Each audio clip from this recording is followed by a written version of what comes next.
Elon Musk ಟ್ರಿಲಿಯನಿಯರ್ ಆಗಾಕ ಏನೇನು risk ತೊಗೊಂಡ. ಪೇಪಾಲ್ ಅನ್ನುವಂಥ ಒಂದು ಕಂಪ್ನಿಯನ್ನು ಮಾರಿದ ಕೂಡಲೇ ಅವನಿಗೆ ಹಣ ಬಂದಿರ್ತಾವೆ ಭಾಳಷ್ಟು. ಅದು ನಾವು ಬ್ಯಾಂಕ್ದಾಗ ಹೋಗಿ ಸೇಫಾಗಿ ಇಡಲಿಲ್ಲ, ಅದನ್ನು ಕಂಪ್ಲೀಟ್ಲಿ ಇನ್ವೆಸ್ಟ್ಮೆಂಟ್ ಮಾಡ್ದೆ. ಈ ಕೆಲಸ ಗೋಲ್ ಓರಿಯೆಂಟೆಡ್ ಯಾರ್ಯಾರು ಥಿಂಕ್ ಮಾಡ್ದಾರಲ್ಲ ಅವರೇ ಮಾಡೋಕ್ಕಾಗ್ತದೆ. ಈ ರೀತಿಯಾಗಿ ನಿಮಗೆ ಮಾಡೋಕ್ಕಾಗ್ತೈತೆ ಅನ್ನೋ ಒಂದು ಸಲ ಯೋಚನೆ ಮಾಡಿರಿ. ಎರಡನೇ ರಿಸ್ಕ್ ಅವ ತೊಗೊಂಡಿದ್ದ ಸ್ಪೇಸ್ಎಕ್ಸ್ ಅನ್ನುವಂಥ ಒಂದು ಕಂಪ್ನಿಯನ್ನು ಶುರು ಮಾಡ್ದೆ. ಆ ಕಂಪ್ನಿ ಉದ್ದೇಶ ಏನಾಗಿತ್ತು ಗೊತ್ತೈತನ, ರಾಕೆಟನ್ನು ಮ್ಯಾಗ ಹಾರಿಸ್ತೈತಿ, ವಾಪಸ್ ಲ್ಯಾಂಡ್ ಮಾಡಿಸ್ತೈತಿ. ಇದನ್ನು ಯಾರೂ ಕಂಡು ಹಿಡಿದಿದ್ದಿಲ್ಲ ಮೊದಲು. ಈ ಒಂದು ಕಾನ್ಸೆಪ್ಟ್ ಮೇಲೆ ಯಾರೂ ಕೆಲಸನೂ ಮಾಡತ್ತಿದ್ದಿಲ್ಲ. ಇವನೇ ಮೊದಲನೇ ವ್ಯಕ್ತಿ ಈ ರೀತಿಯಾಗಿ ಶುರು ಮಾಡ್ಬೇಕಂತ ಅಂದ್ಕೊಂಡವ. ಈ ಒಂದು ಕಂಪ್ನಿ ಫೇಲ್ ಆಗುವಂಥ ಚಾನ್ಸಸ್ 99% ಇತ್ತು.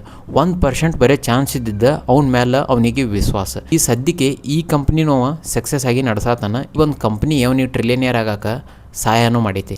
ಮೂರನೇ ರಿಸ್ಕ್ ನಾವು ತೊಗೊಂಡಿದ್ದ ಟೆಸ್ಲಾ ಕಂಪ್ನಿಗೆ ಜಾಯ್ನ್ ಆಗ್ಬೇಕಂತೇಳಿ. ಯಾಕಂದರೆ ಇಲೆಕ್ಟ್ರಿಕಲ್ ವೆಹಿಕಲ್ ಅಂದ್ರೆ ಆ ಟೈಮಿಗೆ ಬ್ಯಾಡ್ ಅಂತಿದ್ರು ಎಲ್ಲರೂ, ಚಲೋ ಇಲ್ಲ, ಅದ್ರೊಳಗೆ ಯಾರು ಹೋಗಾರ ಬರ್ಬಾದೇ ಆಗ್ತಾರೆ, ಈ ರೀತಿಯಾದಂಥ ಒಂದು ಮೈಂಡ್ ಸೆಟ್ ಇತ್ತು. ಆ ಟೈಮ್ದಾಗ ಟೆಸ್ಲಾಗೆ ಜಾಯ್ನ್ ಹಾಕಿಸಿಂದ ಇನ್ನೂ ಸಕ್ಸಸ್ಫುಲ್ಲಾಗಿ ನಡೆಸ್ತಾನೆ. ಇದು ಒಂದು ಕಂಪ್ನಿಯವನಿಗೆ ಟ್ರಿಲಿಯನರ್ ಆಗಾಕ ಸಹಾಯ ಮಾಡ್ಯದ. ನಾಲ್ಕನೇ ರಿಸ್ಕ್ ಭಾಳ ಇಂಟ್ರೆಸ್ಟಿಂಗ್ ಆಗೈತಿ ಕೇಳ್ರಿ.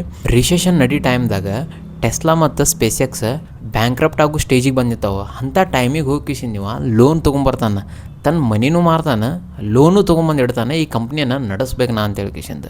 ಉದ್ದೇಶ ನೋಡ್ರಿ ಹೆಂಗಿತ್ತು ಅಂತ ಹೇಳ್ಕಿಸಿಂದ. ಮತ್ತು ಅಂಥದ್ರೊಳಗೆ ಸ್ಪೇಸ್ಎಕ್ಸ್ದು ರಾಕೆಟ್ಗಳೈತಲ್ಲ ಫೇಲ್ ಆಗ್ಯಾವ 2-3. ಇನ್ನು ಒಂದು ಲಾಸ್ಟ್ ಚಾನ್ಸನ್ನು ಹಾರಿಸೇ ನೋಡ್ತೀನಿ ಅಂತ ಹೇಳ್ಕಿಸಿಂದ. ಲಾಸ್ಟ್ ಚಾನ್ಸನ್ನು ಮಾತೇನಿಲ್ಲ, ನೆವರ್ ಗಿವ್ ಅಪ್ ಅನ್ನೋ ಆ್ಯಟಿಟ್ಯೂಡ್ ಇತ್ತು. ಬೇಸಿಕ್ಲಿ ಕಲಿಯಾಕಿರೋದು ಇಷ್ಟೇ. ನಮಗೆ ರಿಸ್ಕ್ ತೊಗೋಬೇಕಂತಂದ್ರೆ ಭಾಳ ಧೈರ್ಯ ಬೇಕು. ಸೊಸೈಟಿ ಅಪೋಸಿಟ್ ಆಗ್ಬೇಕು. ಎಲ್ಲರೂ ಹೇಳ್ತಾರೆ ಇದನ್ನು ಮಾಡೋಕೆ ಹೋಗಬೇಡ, ಇದನ್ನು ಶುರು ಮಾಡೋಕೆ ಹೋಗಬೇಡ, ನೌಕರಿ ಬಿಡೋಕೆ ಹೋಗಬೇಡ, ಬಿಸ್ನೆಸ್ಸನ್ನು ಶುರು ಮಾಡಬೇಡ, ಭಾಳ ರಿಸ್ಕ್ ಐತೆ ಅಂತ ಹೇಳ್ಕಿಸಿಂದ. ಇವೆಲ್ಲ ಮಾತನ್ನು ಮೀರಿ ನಾವು ನಿಂದಿರಬೇಕಾಗ್ತದೆ. ಎದಕ್ಕಂದ್ರೆ ನಮ್ಮ ವಿಷನ್ ಸಲುವಾಗಿ.